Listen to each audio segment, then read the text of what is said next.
Rain. 1. I know the sound of your soul now. I hear it in the dark, when the breath of you sleeping is the most reassurance I have. You left me.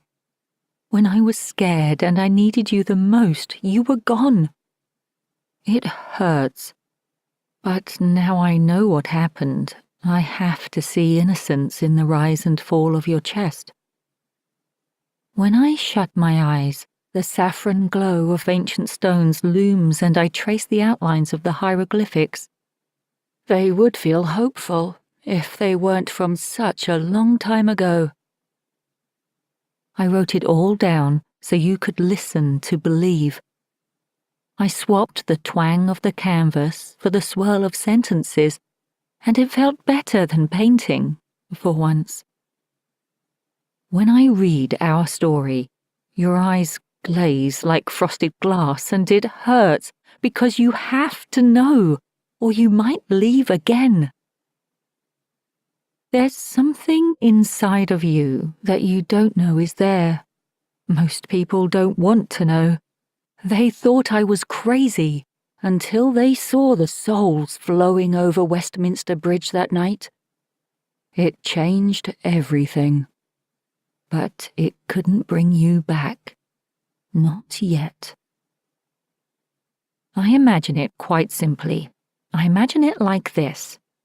The corpse, laid out, lips pursed with the exigency of dying, stoic on the stone slab, flesh curdling as candlelight weeps over it with tears of fluid light, the putrid tang of death, peaked by the sweat of the two silently working. Several organs are stowed in terracotta jars around the room.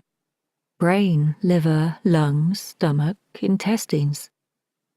At last their eyes meet, and they're ready to make one final incision between the heart and stomach in the solar plexus. A fine line, no more than a hand-width across. It's easy to miss, entwined with the blood and the sinew and the tissue, part of the pulp of flesh. They'll need to be quick. A bent wire in the fleshy wound, a flick of the wrist, a tug, a pull into the waiting receptacle, in goes the stopper, done. Standard practice. It's a very simple operation. That's how I imagine it, now that I know. You're not listening to me now because you're asleep. But I'll read it to you anyway, in case it might help. I'll start at the beginning, when you left me, and I lost the baby.